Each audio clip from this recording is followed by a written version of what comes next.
Hello, everybody. Welcome to another episode of Tough Talk Tuesday with the Heavy Bag Boxing Team. I'm your host, Robert Alexander. Alongside me is the captain of the ship, Lucas Biggers, and we have our first lady, Shakura Armstrong. What's up, guys? What's happening? No, it's Tuesday. Glad to be on the show. Yeah. I mean, what can I say? It's not the middle of the week yet. I'm waiting for at least the middle of the week because I feel this being a hellified week for sure. Yeah, it already feels like it's Thursday to me, but we got some good things to talk about right now in the sport. Really, there's a lot of mill stuff going around, a lot of talks, negotiations. Hmm. But we actually do have fights coming up this weekend. We have a showcase with Caleb Plant versus Truax. That fight is this weekend, guys, and although it's not for a title, it is a good measuring stick for us to see what's in store for Caleb Plant this year, if he can win, and to see if he is ready for a Canelo type fight. Lucas, what are your thoughts on this bout? Can Caleb Plant win? And if so, how good is he gonna look? Well, I mean, not only can Caleb Plant win, I think he's going to win, but I mean, I think if anything, actually, Truax is the one that's being overlooked in this fight. He's always game, but I think just with the way Caleb Plant has been performing as of late, I think, not a lot of people are actually giving Truax a chance. But I do expect it to be a competitive fight. I don't think he's going to just run over Truax.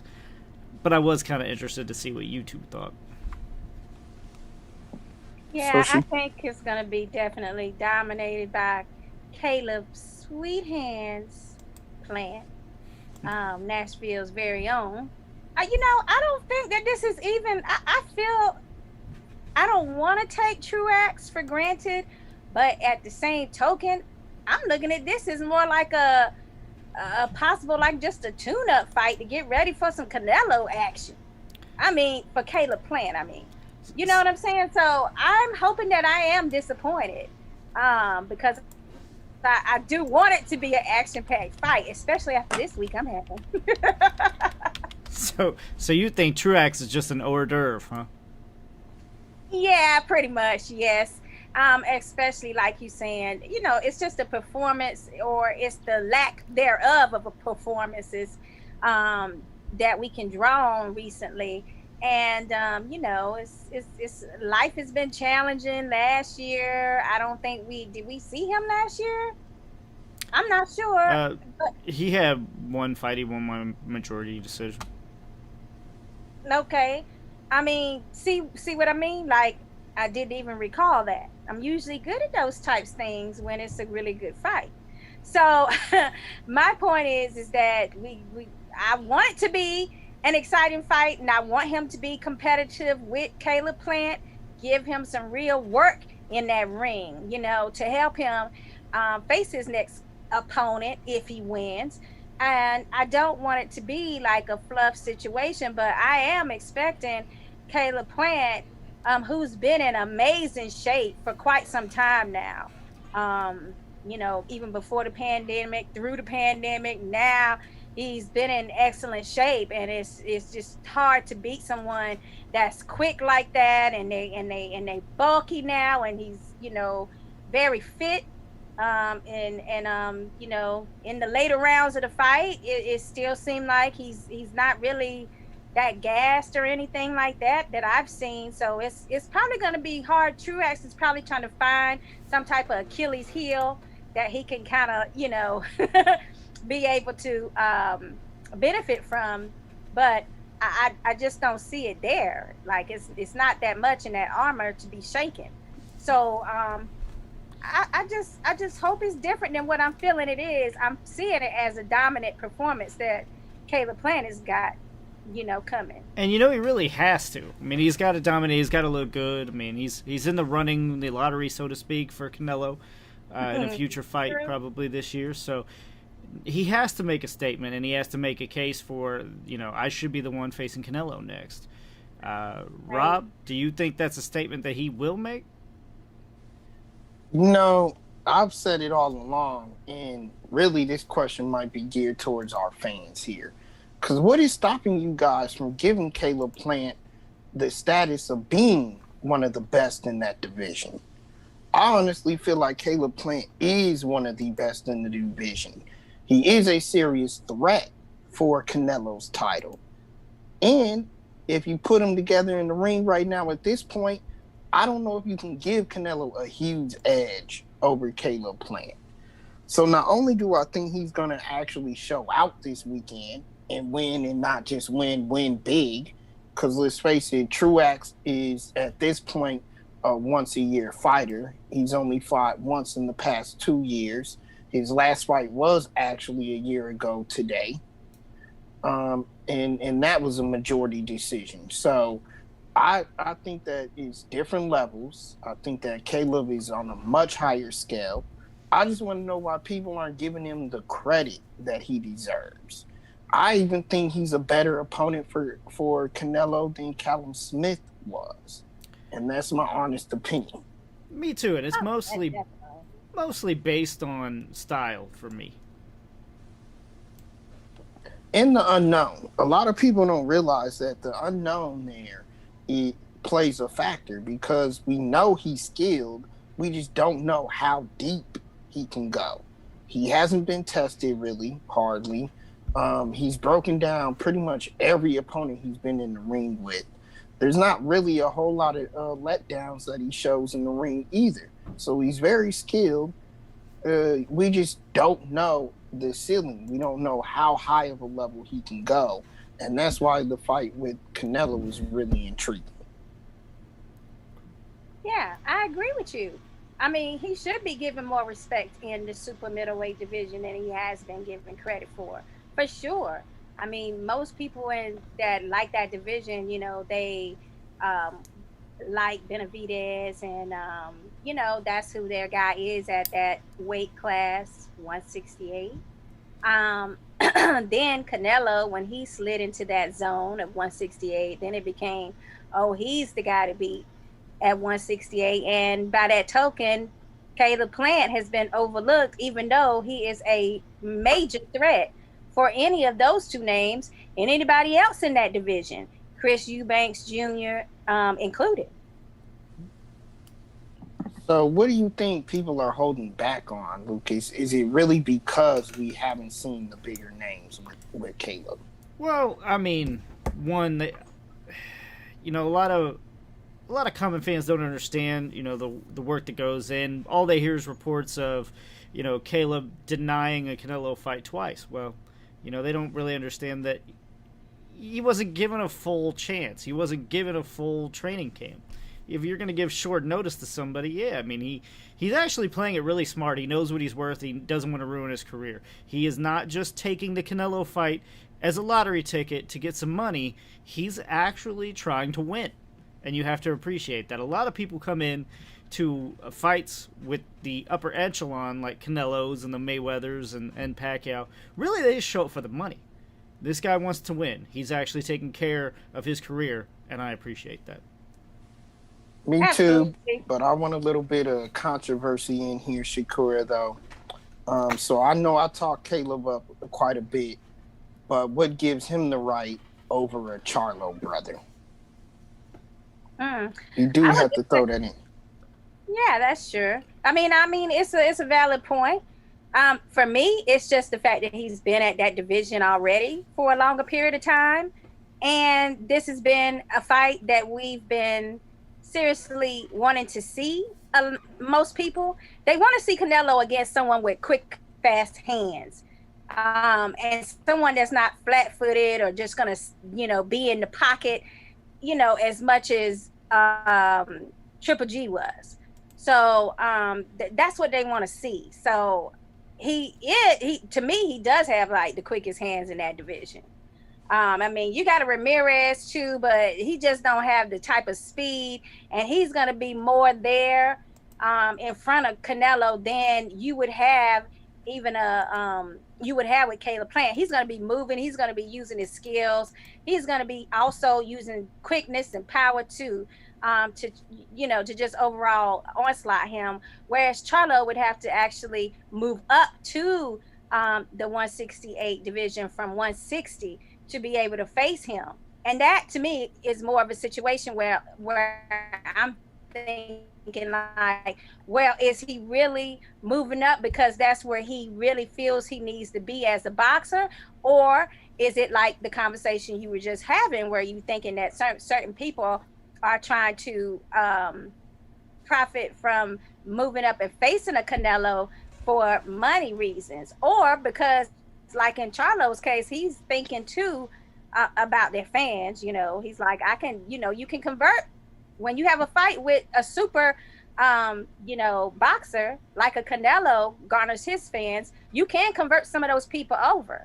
I sat and watched that transpire when we were at the Pac-Man versus Thurman fight. When we first got there, it was like, F Thurman and all this stuff from the Pac-Man fans. And then by the end, by the 8th round, we're starting to I'm hearing people in the crowd that were just saying all that in the beginning of the fight that, all of a sudden they're like, yeah, Thurman, he's doing this thing too, you start to convert some of those people over when it is a good fight. So, that's also a benefit for fighters, boxers who's trying to increase their fan following too, So it's a little different as to the reasons why, but Charlo was going to be an excellent opponent for Canelo too. The only thing is I thought that it would have been a better fight for both men at their peak at middleweight. And so once we seen that wasn't going to happen at middleweight, it's become a little less desirable for me, but I do still want to see that fight eventually, because I think Charlo can show him a couple of things. So, Lucas, speaking about Canelo, to jump on a new topic here, but it's been officially announced, and I know you've been very happy to hear about this matchup, but it's been announced that Canelo will be fighting Yildirim February 27th. Now, I know my opinions on it, and I know some other people out there, but how do you feel about this matchup? And you feel free to go on a rant. It's just so stupid. What's the point? You know what I mean? I don't get it. I really don't understand. So we already know that this really is just a stay busy fight, or maybe getting rid of a mandatory. But Yildirim, I mean, it's just not a point. It's a farce. It's basically set up to be like, hey, here's a title. That's what it was originally set up for. Is this one still going to be for a title? Well, you're right. It is his mandatory challenger. So he is going to fulfill. All it is basically is him just fulfilling his duty by taking on his mandatory challenger. But my take on it is Canelo already said he wants to fight around 5 times this year. And if he does, starting with this February date and an opponent like Yildirim to take out a mandatory fighter, I think that's doable. And if he wants to stay busy and let us see him fight 5 times per year, this year, it's going to take fights like these to keep building up. Look, I mean, I'll give him a pass because it's a mandatory, but we all know guys like Canelo, they don't need to fight mandatories. They'll just vacate the title. They'll win it later. Shit, the WBC, I'm surprised they just don't, oh, well, even though you vacated, we'll let you fight for it again later versus somebody else completely anyway. So what's the point? They didn't even hold up their own rules. But I mean, Canelo can do what he wants. And yeah, if he's going to fight 5 times this year, I mean, I can appreciate that. But if they're going to be, 3 of them are going to be against a Yildirim, I don't want to see it. You might as well just stick to the 2. So, Shakura, do you have any interest in the fight? Because it sounds like Lucas not only doesn't like it, but might not even watch it. Not only do I not like it, I mean, it's simply a money grab. It may even be him trying to fulfill part of his contract. I don't know if any of that is left out of the DAZN and the money he was supposed to be getting, that $357 million. But it sounds like he's trying to get that used up and get done with. I mean, if you got 5 fights in a year, he hadn't ever attempted to try to do that shit. Why is he trying to do it now? Well, mainly because he missed most of last year. And as I pointed out, like, people were talking about, oh, he's the face of boxing. Oh, he's the face. I'm like, well, we ain't seen the face of boxing most of the year. Well, at that point, it was like we hadn't seen him at all. So maybe he's trying to, like, really put that face, you know, in front of these pay-per-views and things like that, so that it can be more true. But at the same time, the quality of boxers, right? The quality of your competition, it speaks a lot to what some people have as issues with Canelo. And I don't think this is going to put those issues to bed. A fight like Yildirim, it's not going to do it. So I'm going to need for him to regroup. I really feel like it is time for boxing to go into a different phase culturally. Because, you know, we know that things are not what they are supposed to be in boxing.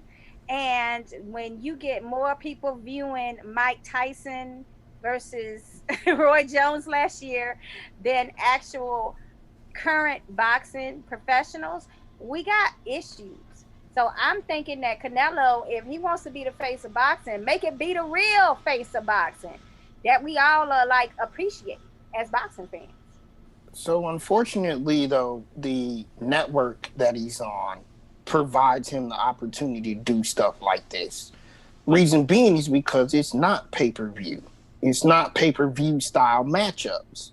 Therefore, to fulfill said contract and fight on this app, so to speak, then he does have free reign to go ahead and fight a guy like Yildirim. Actually, in fact, this is his second time doing this type of fight, because the first time was when he fought Rocky Fielding, just to put it out there on DAZN and build up a card, because he doesn't have the pressure of fighting on pay-per-view. But I'm gonna stop you right there, because are you getting DAZN for free?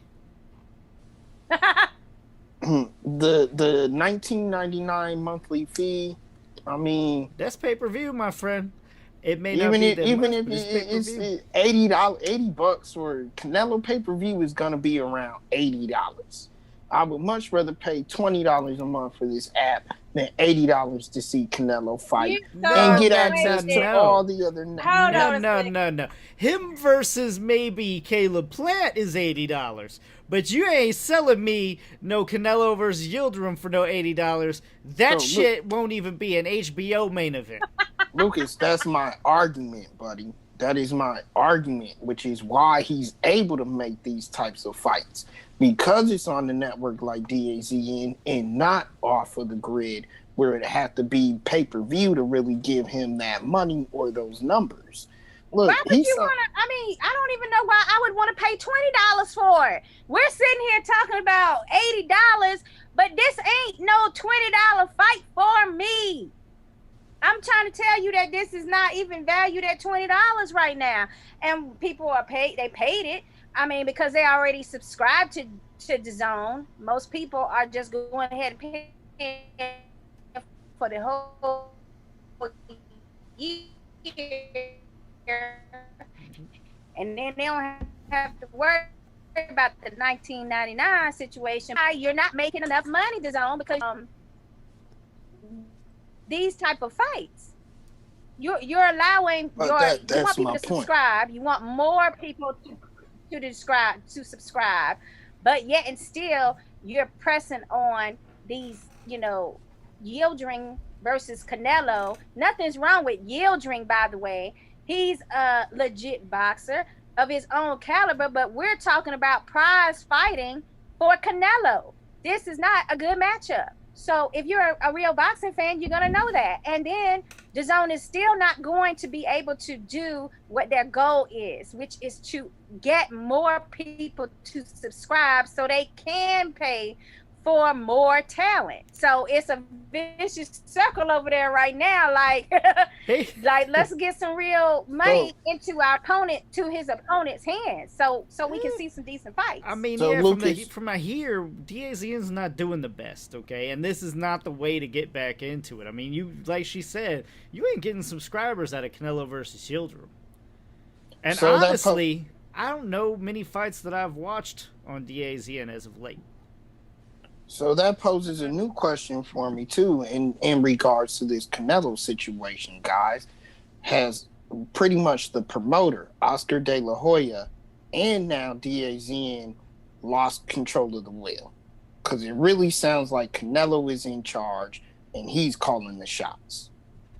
I mean, just like the star of football teams or baseball teams, it don't matter. You know, the best player has some shot calls, you know, that they can make.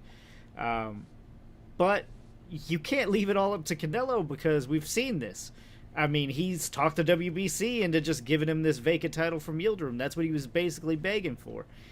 He's not necessarily going to be looking out for his legacy. It does sound like he's looking out for currency. I mean, who gets paid $357 million and not looking for that?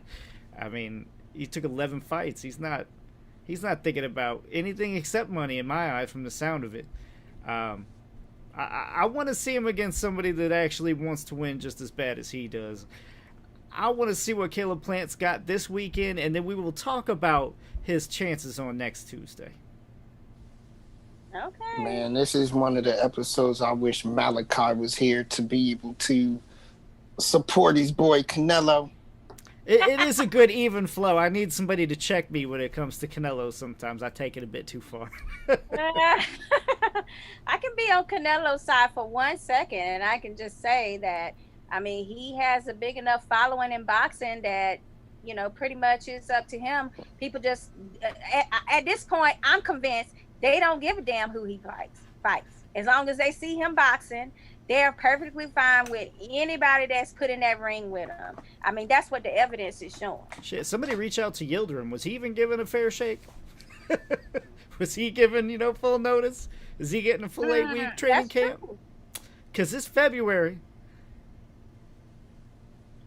Don't sound so like that's speculation, guys. At this point in time, I think that they knew that this fight was gonna happen. We got some comments. Michael Bass Jr. says, "Talk that shit," and then he said, "Facts." So,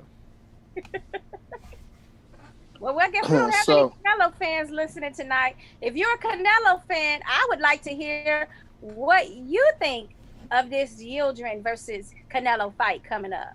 Only thing I like about it is that it's here in Florida, where I'm at. Yeah, and I am a Canelo fan, and I can't defend this. I cannot defend this at all. Other than the fact that, yes, I would like to see him fight 5 times this year. I would really like to see that happen. See, and I'm sure most people that listen to this, most people who know me in the boxing communities, like Lucas Biggers is nothing but a Canelo hater, and that's not true. I want to see him fight better fights, just like I did with Floyd Mayweather. I want him to see against certain fighters in their primes, and we're not seeing it, guys. I mean, we've seen that and he's been spoon-fed since he's had this title, right? And I even talked to the WBC, which backed him up. Oh, give him time. Give him time. He's a champ now. He is a champ now. You don't get to wait. When you're a champ, what? Oh, I'll work up to those big fights. No, man, you're a champ. You got to defend against the best now. But that's what's wrong with boxing. And that's why Mike Tyson sells pay-per-views and real boxers aren't giving a shit about. I mean, just to put it out there, you put Triple G's return on the same card on the same weekend the night before you put Canelo's card, and don't even capitalize on that. You don't even want that rematch. Anyway, moving along. Yeah, but waiting that all together. Moving along, though, Shakura, you had a little bone to pick or a nice little discussion with this interview that came out recently between Stephen A. and Ryan Garcia. Now, Ryan Garcia has been all over the news right now. He definitely is capitalizing on his latest victory. And he's been out there saying some crazy things. Shakura, what was your take with this interview and how it went? I wasn't too mad or upset with what Ryan Garcia was saying. I did think that there were some points that he made that may have been a little skewed. First, the main thing that people were targeting based on, the trends, they targeted the part where he said that he could knock out Tank Davis in the second round once they fight. So to get to that, I don't think that would happen. I would want to see it happen. I mean, I don't want to see it happen to Gervonta Tank Davis, but I'm just saying I would like to see him try to do that and make sure that it happened in the second round. I was also hit up by another good friend of mine, and he's like, this clown is feeling himself. He is getting too big-headed just because he won this last fight. And who is Campbell anyway? Did you know Campbell before he fought? I'm like, yeah, he's a two-time Olympian. He's fought Linares. He's fought Lomo. I went down the list. I told him that Luke Campbell was someone of interest. Now, of noteworthiness, I mean. But then we got to, I mean, is he riding a high horse now that he's, secured a decent win of a two-time Olympian? I can't speak for that. I really believe that Ryan Garcia believes that he could beat Tank. And yes, I think he believes he could do it in 2 rounds. Now, maybe he sees something that we all don't see, but there's only one problem, which is the number 2 thing that I discussed with this friend. He was like, Ryan Garcia is the one that's been on the canvas in the second round, not Tank Davis. So from there, I want to see what you guys have to say about it. Well, let's see. We got Antonio Cobb comment, and he said, Canelo's ducking Charlo. Not disagreeing with you there, Antonio. I think Canelo's ducking more than just Charlo. He went on to say, Garcia just talking shit. Okay, but is he talking shit because he believes it, or is he talking shit because it's just him trying to make a money fight? Yeah, I don't think he really sees anything. I mean, I'm not saying he doesn't think or see some holes maybe that he can exploit, but to actually think he can take him out in 2 rounds, no. I mean, Gervonta Davis, let's face it, is a lot tougher competition than Luke Campbell. No offense to Luke Campbell. I think Luke Campbell's a good fighter. Mm-hmm. But he is not Gervonta Davis. Gervonta Davis is going to bring it to him. And, when Garcia was pressured and he did hit the canvas, I was worried about him, okay? That's a Luke Campbell punch. That was not a Tank punch, okay? One of them Tank busters, I don't know if he would have got up, guys. Yeah, I can totally agree with you on that. Rob? Michael Betts said, and Andrade. I assume that he's talking about Canelo ducking Andrade, too. And Antonio went on, is Garcia boxing Pac-Man next? We're going to come to that. Tank is too much for Garcia. I'm leaning to I agree, but I think it is a good fight. Good style clash. Sorry, Rob. Didn't mean to cut you off. No, I mean, it is what it is with Ryan Garcia. He's absolutely trying to capitalize on that celebrity status that he just got. This is on Stephen A. Smith's show, by the way, which millions and millions of not only boxing fans, sports fans in general are watching this show. So he's trying to stick to his guns and what he said before. He's trying to amp up Tank Davis because, let's face it, that side of it hasn't really spoken on whether or not this fight will happen or will be made. So he might be trying to egg him on a little bit to see if he can get under his skin to try to make the fight happen sooner than later. Mm-hmm. But you guys hit the nail on the head. Luke Campbell is a good fighter. Tank Davis has the potential of being a great fighter. And for the fact that Luke Campbell went over 2 rounds with Ryan Garcia and knocked him down, that's the proof in the pudding right there. Tank is no Luke Campbell. If he's gonna come forward, he's gonna be able to eat the shots.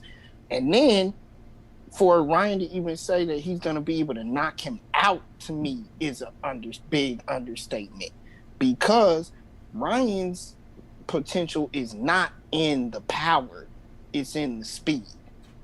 That's the only way he's going to be able to get to Tank is the speed. And even with that speed, he was able to get caught by Luke Campbell. So he's as they say, he's kind of writing a blank check his ass can't cash. No, I don't know. I mean, sorry. I like the kid. I'm not saying he can't cash the check. In no way am I saying that. But one, he sells fights, and he, like you said, he went on a show, millions of followers, millions of people watching, and he's really good at that. We already talked about it. He's very crossover fighter, so he's smart. I mean, I think he's bringing more to the fight as far as following, as far as money is concerned. I would say he's the A side. Okay, now the last point that I want to hone in on this interview is that really sparked some fireworks and made some people kind of like look and then think this is Two-Face, is when he said, okay, T.O., he does have more belts. He said, you see this belt here? I like it because I look good with it, but everybody knows that these belts don't mean too much anymore. And we got too many belts right now. But T.O. eats more of the best in the division. Now this upset the T.O. fans. This had it where they was like, what? But what I enjoyed about it is that he's like, I want to be the type of champion that, I'm after the glory. I want to be the one that becomes a champion for real, like that people feel is a people's champ.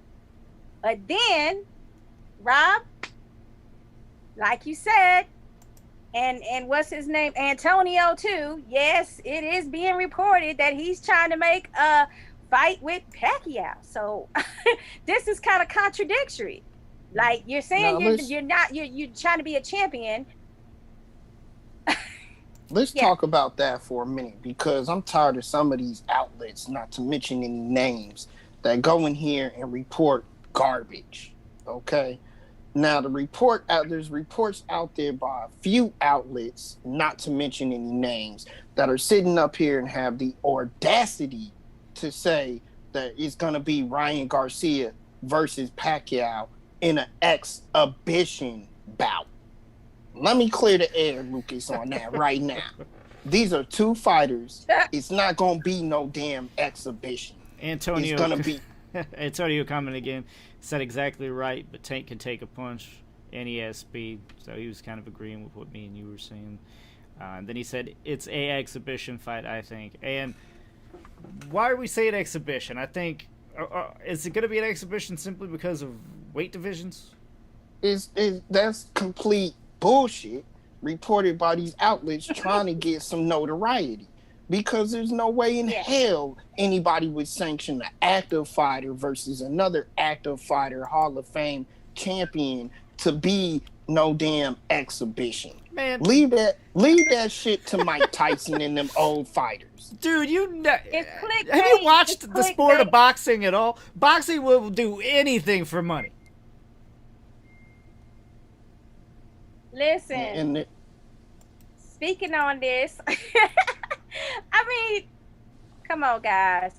It's been reported by the Atlantic that they were light talks in the works. Light talks, not like negotiation, not like confirmed it's gonna happen. And like, hey, what if we, try to do a rhyme? What you think about that? You think this is possible? Can you find out if that's something that Pacquiao is even interested in? Like, this has gone to a whole new level because Ryan went ahead and created an entire, promo flyer of him versus Pacquiao on it, and as soon as people see that the visuals on it, they think that it's confirmed and it's is real when the legitimate news sources for boxing are saying light talks. Now I don't know exactly all of what light talks encompasses. If the light talks are done yet, then maybe they can get to the heavy talks. I don't know how it works. Man, I don't know. This is the reason why I kind of like Ryan. I mean, come on, he put himself in a position to fight Manny Pacquiao. Yeah, but let me just say this too, like to Lucas's regard, Shakur's regard, in talking about he's saying he wants to be a people's champ. How did that work out for Mikey Garcia? Okay, how did that work out for him? Not too good. So you don't want to bite off more than you can chew, especially in this side of your career. Now he is a hell of a boxer. He does have potential. I will definitely give him that. But come on, guys, he's acting like he's freaking Floyd Mayweather already. He's not Floyd. No, I think he's a little bit more humble. He's happy to have it. He almost seems like Mikey Garcia, but with a little bit more charisma. I mean, that's what really was holding Mikey Garcia back. He's an amazing fighter, but I don't think he really had too much of a following simply for the fact he's just a little bland. It's not his fault. It's just that charisma's not there. This kid's got, charisma in buckets. Yeah, that could be it. Javi, welcome to the show, buddy. You're late. We'll dock your pay. So we're wanting to know your opinions on Ryan Garcia and all this chit chatter, because that's what it is at this point that he's doing between him and Tank and him and Pacquiao.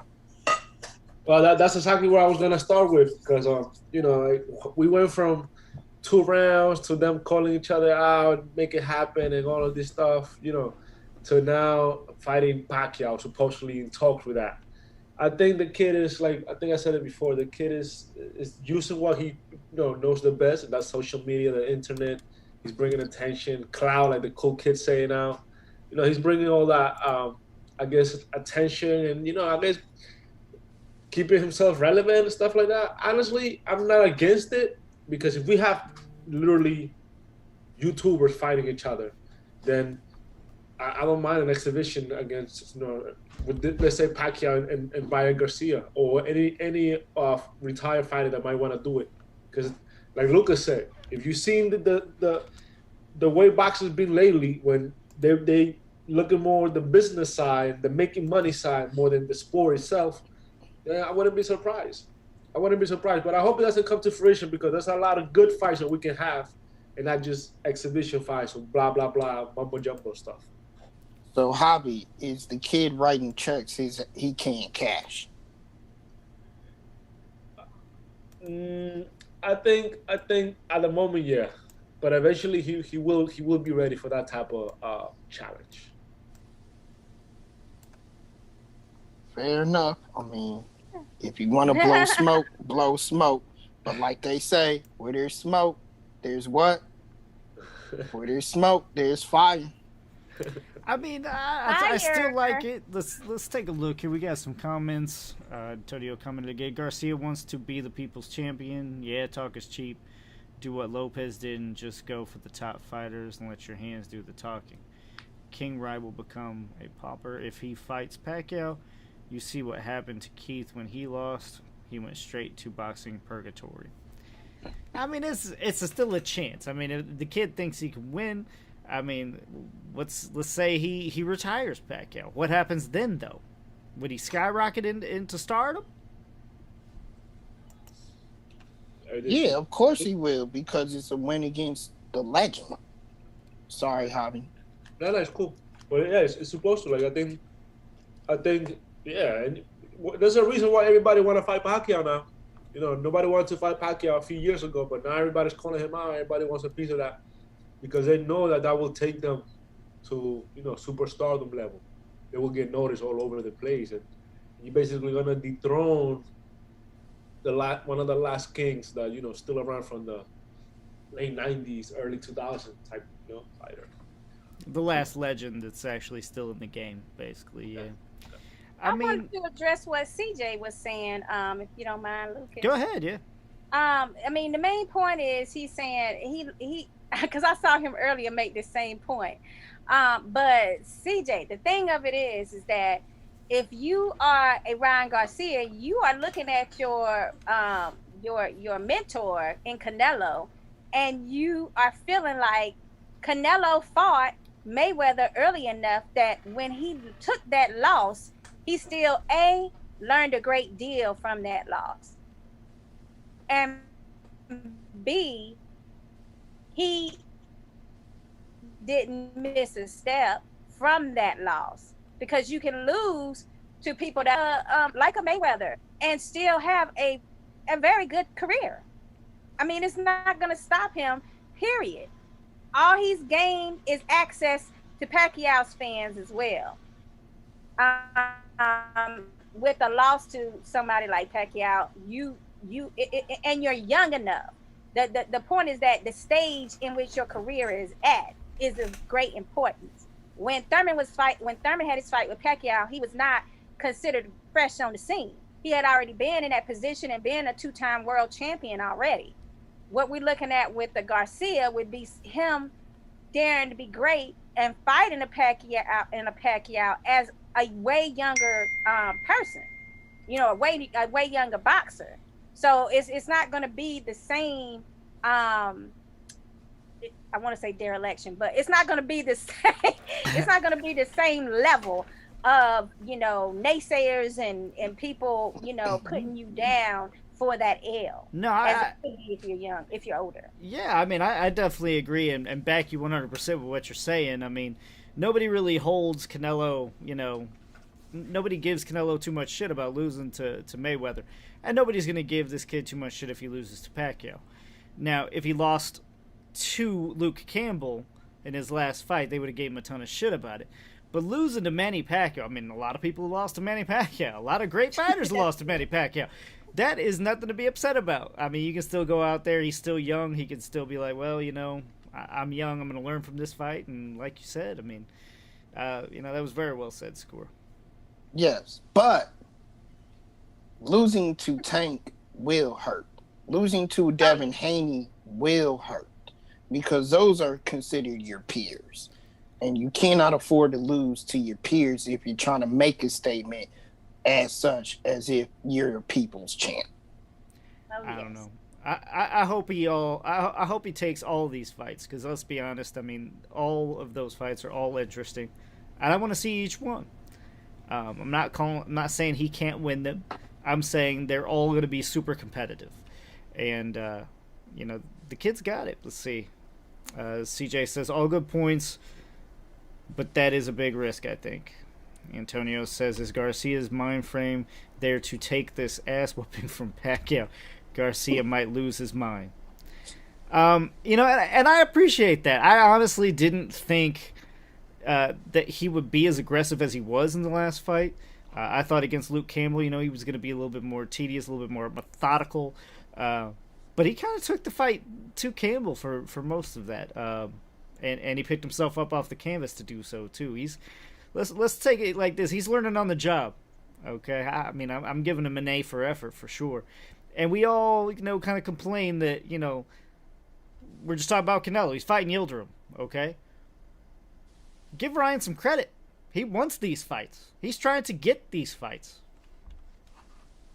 Oh, yeah. We're going to find out real quick after that Pacquiao money hit that account, if this is a real situation, just how much of a people's champ he really want to be. Because it take a whole lot for your ass to get out there and still want to fight youngsters when you got a bank full of money and a lot of damn followers. Antonio says Tank will end Garcia's career. What I wanted to ask you guys, though, is do you think this fight would make sense for Pacquiao? Of course it makes sense for Ryan Garcia, but does it make sense for Manny Pacquiao? Yeah, definitely. Yeah, it does. Absolutely, because his career, and he wants to he's trying to go out with the biggest paydays he can. I mean, he supports a lot of people over there in the Philippines. I mean, Lucas, he needs all these boys. Lucas, So it's a big a- fight for him just because they both have so many followers and viewers. I mean, and fans. and absolutely Lucas, because at 50, it's a fight he can win. Know that he's a fight he can win, and I think he brings fans. He brings some young excitement to it again. So, Yep. let's see. We got Anthony Cobb. Tank will end Garcia's career. CJ Hooker. Why is he skipping Tio? Is he scared of him? No, Nobody's he's calling gonna Tio. fight him too. Nobody's calling Tio right now. I'll tell you that. I No. haven't heard many of them calling. You know what I'm saying? Like, There's said a few things Called out that Tio. Lomachenko win, but nobody say, okay, let's make it happen. Nobody's saying that. You know what I'm saying? let's put it this way. They both made statements this past year, right? Garcia beat Campbell. Tio beat Lomachenko. Yeah, I think I agree with you. They both made the statement, but Lomachenko's a bigger statement. right. You know, beating Lomachenko and beating Campbell is way two different levels. Yeah. You know? Yeah. But they're on the right track, and if they all keep winning the way they've been winning, looking the way they've been looking, and taking over the challenges that they'll be taking, eventually we want them to meet at the top. You know what I'm saying? Yeah. Bring that lightweight era type, like the 90s, where if they were fighting top guys, everybody climbing their way to the top, and once in the top, the four guys went at it, or 4 or 5 guys. It's always been like that. We can hope. We can hope. Well, can I just say this? All right, guys. Devin Haney did call out Tio. He did want to fight him, and he did call out Ryan Garcia. To me, it's like Devin Haney is like the biggest, the biggest challenge for these boxers, obviously, because they are tiptoeing around him fighting any of them. But they're saying that he doesn't really bring enough attention to a fight, which it's just a shame, because I'm starting to really feel that Haney is really starting to run into some real roadblocks with all of these guys, because they're more interested in having boxing matches with each other, minus Devin Haney in the equation, even though he's the one that's holding a WBC regular championship belt. So let me say this before we move on now. The good part about this conversation is we're actually talking about a division of fighters who want to fight each other. So Spence, Crawford, anybody in that weight class there, you guys need to take notes of this division, because at least they're willing to talk about fighting each other. Anthony Babbers says he talks too much shit about beating Tank. He knows damn well he will lose. I don't know. I think in his mind he thinks he's got a good shot. Antonio Cobb, that's the fight I want to see. Tank and Tio. That is a good fight too, man. I'd pay some good money to see that fight. Go ahead, Rob. So if there are no objections, I'm going to go to the next topic with the fight that is in negotiations right now. It's not finalized, but Shakura and Javi, I believe this involves one of your top fighters that you wanted to see this year. You have Vergil Ortiz versus Maurice Hooker. Finally, this kid is going to step up in competition. They're looking for a date in March, but again, it's in negotiations. Nothing's been finalized. But you two really have been high on Ortiz, and you do like Maurice Hooker as well. What do you think about this matchup and it being a good testament for Vergil? Well, for me, I'm not a big Maurice Hooker fan. I'm more of a Regis Prograis fan. I was in that camp, but when it came to their fight with each other, that never happened, by the way. But I am glad that Vergil Ortiz will get a chance to prove that he belongs in that division with the big boys, with the prize fighting, because Maurice Hooker came from 140 and, had a championship. At one point, he garners a little bit more attention than if Vergil was to try to fight someone with more that's not considered a prize fighter per se.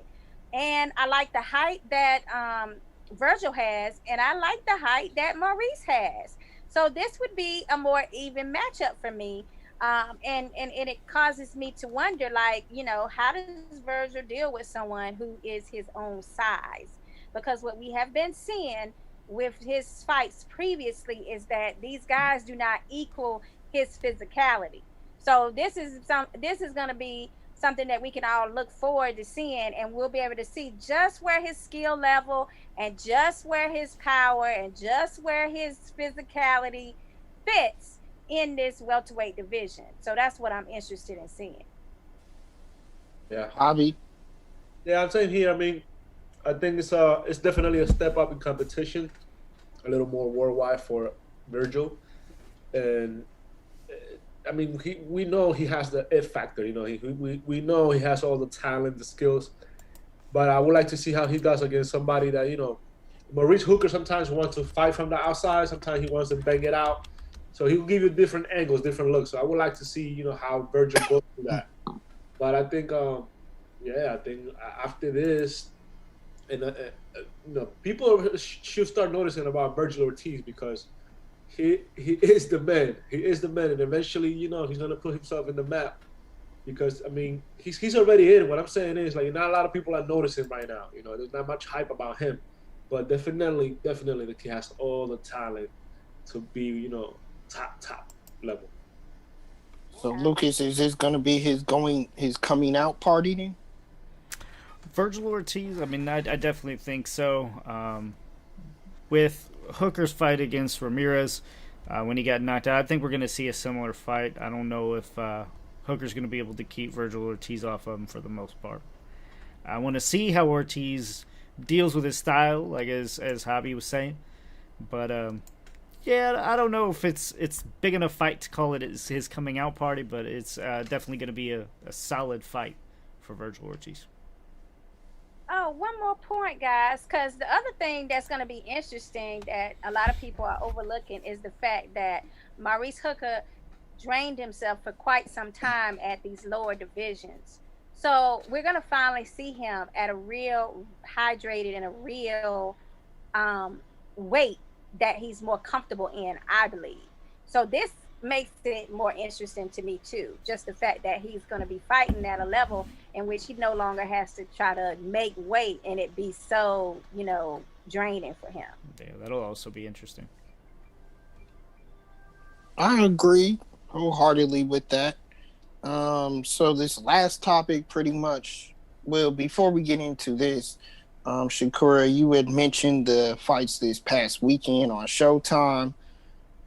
With Fulton, it was a disappointment for the kid, from what I understand, but it was a pretty good fight. Just kind of speak on what you saw and what you thought.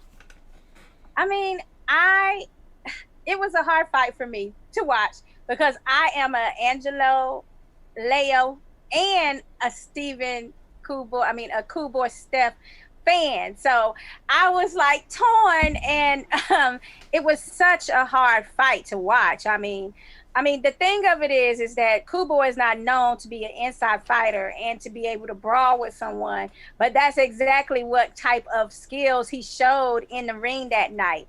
Beating someone at their own game is never like an easy task for people. It's something that a lot of boxers are like, yeah, I wish I want to go in there and fight the fight that he has, but I'm gonna do it better. A lot of boxers want to do that, but when they get in there and they see, like, usually it's a situation where the opponent that had it before that fight is the one that's able to basically they're able to garner success with it more. But in this particular situation, Steph, he came out and he was like, you know what? I'm finna brawl it out with him. We gonna get in here. We gonna dig deep, baby. I'm gonna show that I can beat him in his own game. And that's what happened. And I am saddened for Angelo still, because, like I said, I like him. I don't know why. He's a good brawler type fighter, and he really, I can tell he really works hard and really dedicates himself to trying to be a great boxer. So I was feeling really bad because you know how it is when you have the title and then you only get to keep it through, the very next fight you're losing it. So with that being said, I thought that was a good fight. And it was different than what I thought we were going to see from Fulton. Yeah. I tell you what, on that card, though, I really liked Rolly Romero. Okay. I mean, that kid's jab, it is not fast by any means, but I'm pretty sure that thing would dent a Mack truck. I mean, he was throwing that thing heavy. I was impressed with how he put away Sparrow. I'm kind of interested to see how they're bringing him up. It sounds like, and it looks like they're bringing him up perfectly, so I'm excited for anything Romero brings in the future. Definitely. Great prospect. I think he definitely showed some improvements. I believe he got lucky last fight with the Dominican kid. I'm gonna keep it real. You know what I'm saying? But I'm gonna give it the benefit of the doubt. You're not gonna have your best night all the time every time you show up. But he definitely improved a lot, and the kid might not be the most technically found, but he has power and he has this energy about him. Like, you see him, he's all mad and everything. Like he brings that energy to the ring where he believes he can hurt you. Even we don't know if he can take a punch or not. I don't think he haven't been chin checked like that, but he believes he can knock you out. So when he comes at you like that, trust me, it's gonna happen. And Sparrow is a solid fighter too, but I think I saw him too because I seen him. He's from a PA. I seen him a few times, and he looks sharp. He looks good. He was not looking like the Sparrow. Not to take nothing from Raleigh, by the way. I'm not taking credit for the man, but Sparrow was definitely not in his best shape. Wasn't in his 100% like I've seen him, because I thought he was gonna do that. He can actually outbox Raleigh. You could tell that, even though he improved, there's a lot of flaws in his games as well. You know what I'm saying? But he made some improvement, and I like that, especially for a young fighter.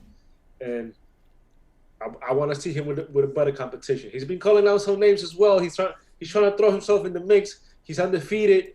I think he can definitely get in there. But out of all those horses in that league, I think he's the most likely to catch an L once you start mixing it with each other. And I'm talking about the top guys. Well, I mean, he definitely believes he can knock him out because every punch is pop, pop. Yeah. Man, I hate that stuff. If I could change one thing about him, that would be it. Well, I mean, I know it was a late notice for his opposition.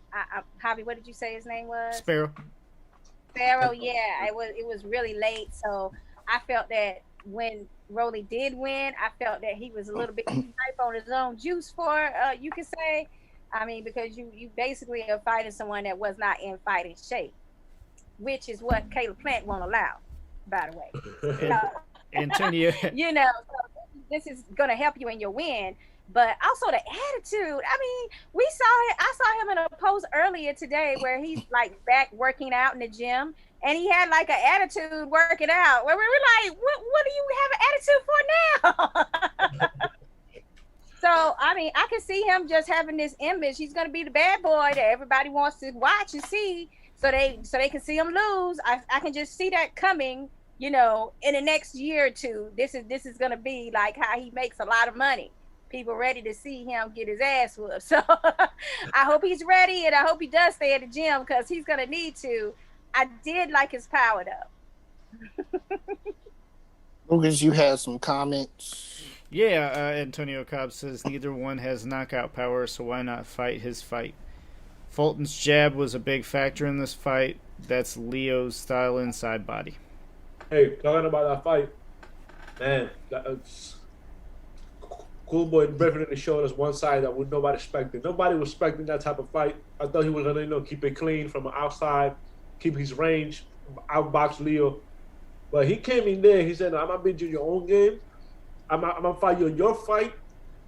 And he took some hits at the beginning, but then he adjusted, that's exactly what I like to see from a prospect like him. Not just being able to show different angles and skills, because we know he had it, but how he adjusted. He was getting tagged the first 2-3 rounds with a few right hands, a few hooks. But once he adjusted to that and was putting being effective on the inside, I was like, okay, this kid definitely has talent. He's gonna be trouble. He's gonna be trouble in that division. Yeah, guys, that was a decent card. The last topic then that I have, I kind of brought out on my own, and I just kind of want your take or your opinion on it. And I might, if it goes over well, I might start doing these during the show. But I was watching one of those videos through Facebook or whatever. You know how the ones are like, oh, tell me how I'm doing or what I'm doing wrong. And it was a sparring session in the ring. And I went ahead and seen all these comments. And I just had one insight. And then I just got lit up about it. So it kind of prompted me to ask you guys this question, okay? So this guy was fighting, and he knocked the kid down in spar. It was weird because it was a weird sparring session, and they called a standing 8 count when the guy wasn't really knocked out. He just got hit with a clean punch. But prior to that fight, he was going backwards. He was going backwards and getting caught with some looping punches. And my advice was simply to stay in the pocket. Why are you backing up? When he did stay in the pocket, interesting enough, he got held on one side with one hand and then punched the guy clean with the other. And then that's when they called the standing 8 count. And people lit me up about the standing in the pocket. So I want to know your take on fighters staying in the pocket as opposed to going backwards and being on the defensive. Oh, man. I mean, did you just tell him to stay in the pocket and not get back out? That would be my question to you, Rob, because like I've always said, I kind of coined the phrase, and you guys are probably sick of me hearing me say it, but you treat another fighter like you do a booty call. You get in, you get off, you get back out. Okay, so you need to know when to get in the pocket, and you need to go when the hell to get back out. Staying in the pocket, no, that's how you get hurt. I mean, you don't want to stay in just all the time. Yes, you're going to get some fans, but you're also going to get some brain damage doing so. I'm Secure. Like, I'm going to put it to you like this, right? Think about it like the restaurant manager. You're the restaurant manager, right? You're a fighter. So you got to have different angles. You got to know your business. You got to fight from outside, inside, use your angles, your laterals, your offense, your defense, know when to put pressure and all of that stuff. So stand in the pocket, yeah, you have to. Eventually, you're going to have to get in the kitchen. You know what I'm saying? You're the restaurant manager. You're going to have to get in the kitchen and withstand the heat in there. But you don't have to all the time. And you have to know when you do it, when it's to your benefit. If you're staying in the pocket is going to benefit you, then you do it. But if you're staying in the pocket, it's not going to benefit you. There's no point in that. You know what I'm saying? But I think if you probably told him to stay in the pocket because he was pulling out so much, and a lot of people make this mistake when they pull out with their chin all up in the air, yeah, you're going to get hurt. So you might as well kind of duck and just stay there in the pocket. I don't know, maybe that was the point. I'm not sure. I think Amir Khan is a perfect example. I mean, sometimes he overextends, staying in the pocket too long, which ends up getting him knocked out. Shakur, your take?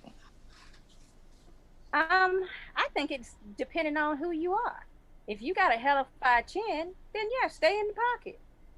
If you know your chin is suspect, then you better get your ass out. I mean, I can't make it no more simpler. I mean, can somebody like Canelo stand in the pocket? Hell yeah. Sean Porter? Probably. You know, these are people that we know are known for having super duper chins. So, like, I just think it just depends on what type of fighter you are as to whether you can do that or not. So real quick, in case there's any fan participation in this, and if so, please definitely feel free to comment your opinions. But to break down my reasoning, and I had to defend myself refusefully in this session, is because, like I was saying, the guy was obviously bigger than the guy he was sparring, and he had the heavier punches. The other guy was just looping shots at him. And it was mostly when he was stepping backwards or getting out the pocket.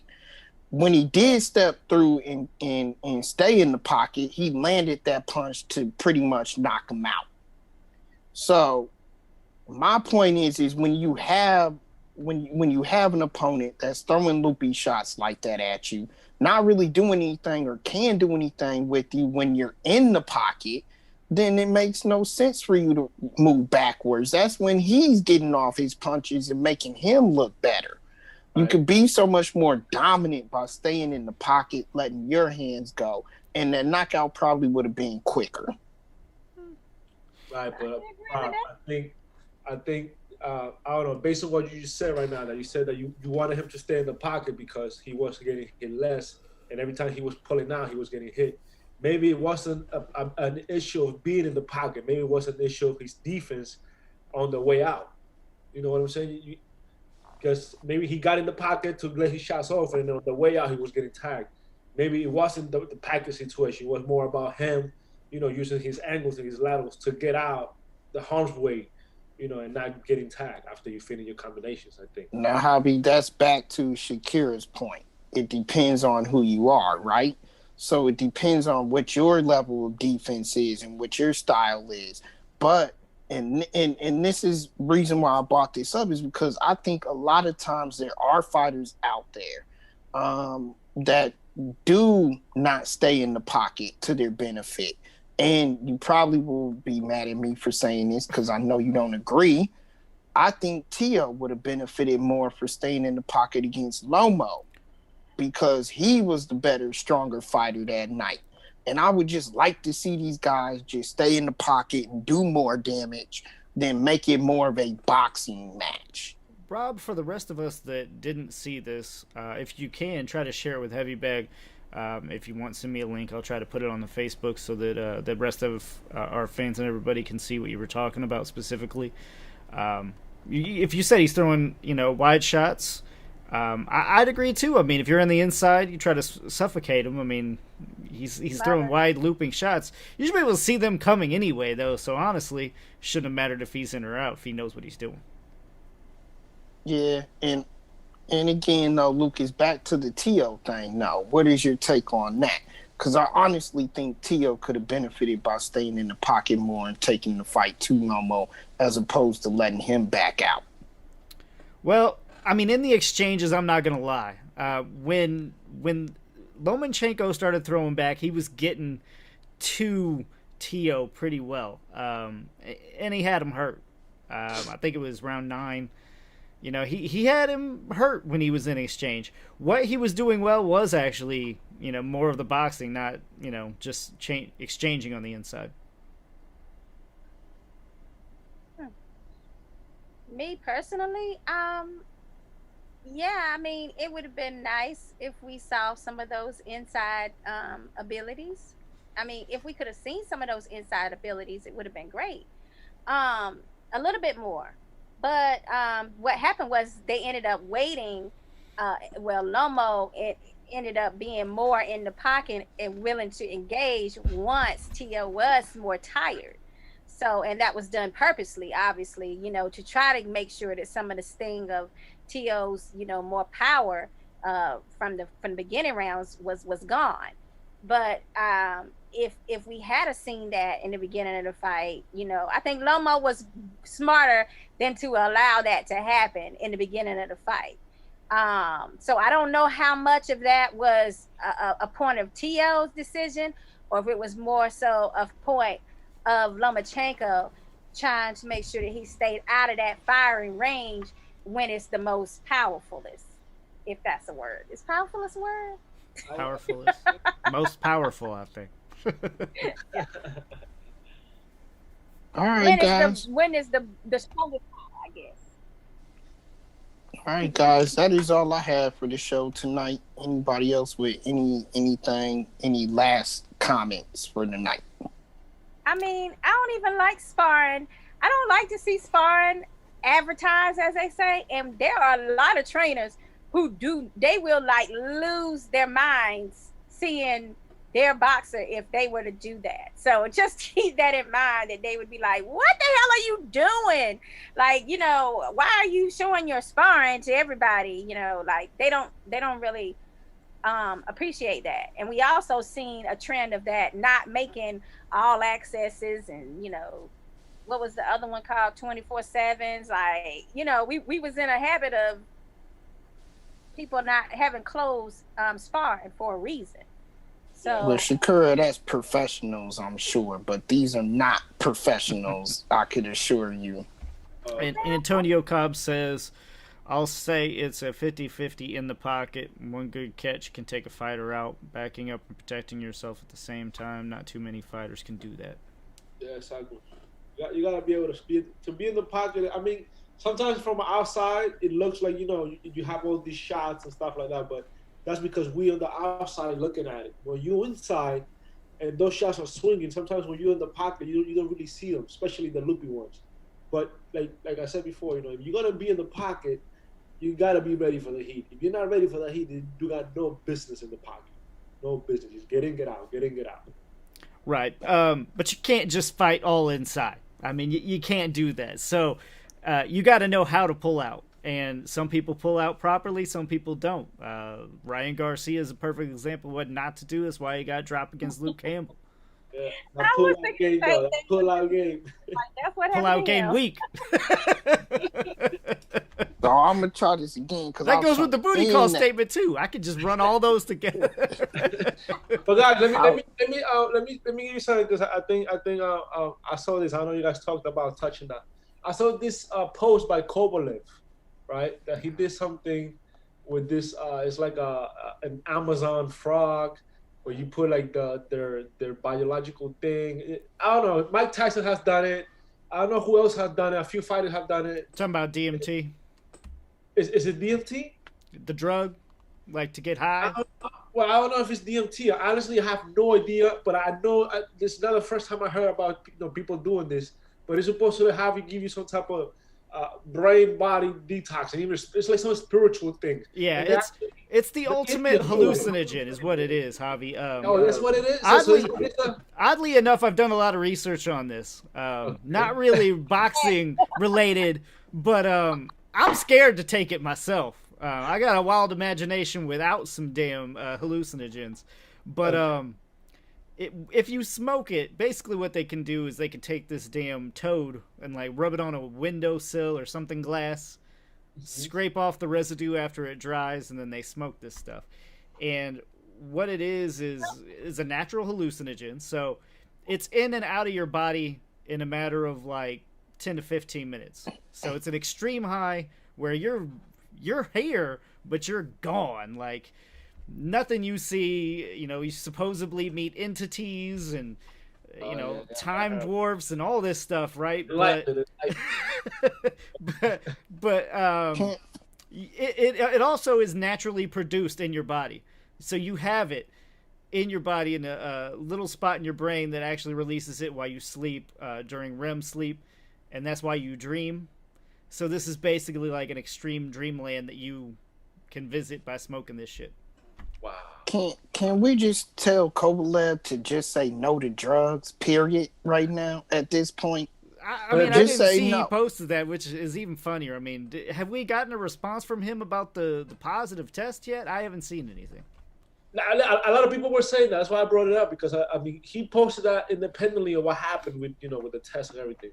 But a lot of people are saying that he did this because drug or not. I mean, yeah, I'm sure people use that as a drug, but there is some type of ritual over there, and they do it like people from there, right? The natives from there, they do it, and for them it's not a drug. It's like a ceremony. There's other ways to do it, right. And like the other way, I hear it really harsh. You end up like shitting your pants. I don't know. They talk about that on Joe Rogan's podcast. Yes.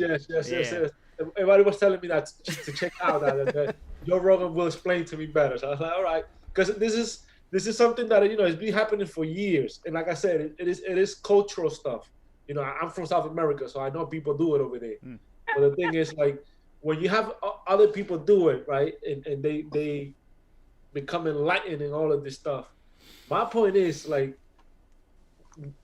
how's that gonna help you in your boxing career or your career in general? It's not. No. They actually, it would probably be not helping whatsoever. Actually counterproductive, because they say it actually kind of removes you from your ego. It kind of places you in this thing where it's it's all of humanity, and you're kind of connected to everything. That's exactly what you don't want. You want an ego in this sport. Oh, so it's like a Native American type ritual where you're one with nature. Well, guess what? It's so funny. I was laughing, guys, because I was looking at the two black folks, which we was looking like, what the? We had the craziest looks on our face while y'all were talking about this. Like, nah, I don't want nothing to do with this situation. At all. No, research it. At all. It's interesting. Research it. But only on Tough Talk Tuesday, where you get your latest boxing news, talk about shitting yourself and illegal drugs. I'm good. I mean, what were they trying to say? That Cove is trying to say might be a reason why his. Right, I'm trying to figure out where Javi was going with this. No. It was just imposed. I was asking how that helps him with his boxing career, but I can't really put the answer. But yeah, I know a lot of people have done it. And they actually become successful after that. It's like you tap into your brain and all of this stuff. So I don't know. He said he's done it for spiritual reasons and as far as to clean out his demons or something like that. He's been struggling with the. A lot of fighters struggle with a lot of demons, just like all of us. But him lately, he's been like literally, like dealing with the thing that where he's getting the lawsuit. And he got positive, some issues with the promoter. Then he put a link for people to see when Canelo was fighting. He's been all over the place lately, So I think he's trying to find peace within himself. You know what I'm saying? So I think that's why they're doing this. And you may be right there, and I may want to retract my previous statement. It can help in different ways. It does cure mental illness in certain aspects. It's used to actually treat. A lot of psychiatrists will actually give it to you in the office and have you kind of tripping out in the office there, depending on your psychologist. And like you said, it kind of puts you back. It does a lot of good work with bipolar disorder, some other things like that. So if he has anything like that, maybe it could do some good for him for sure. Let's see. I would like to see that. Y'all gonna try this? Yeah, I'm gonna send you some stuff after this, Javi. Yeah, send it to me. I'm curious now. You gonna try this? I can. I'll stop. Thinking about it hard. I ain't see this shit. Look, I stay with the whiskey. Thank you guys for tuning in. It was a crazy show, man. This has been a crazy show. This is my frog. Meet my frog. Okay. Thank you guys. Thanks, guys, for tuning in. This is Tough Talk Tuesday with the Heavy Bag Boxing. Please see our website, Lucas. Cue the website. HeavyBagBoxing.com. I'm gonna see if I bring a shaman next week. Yeah.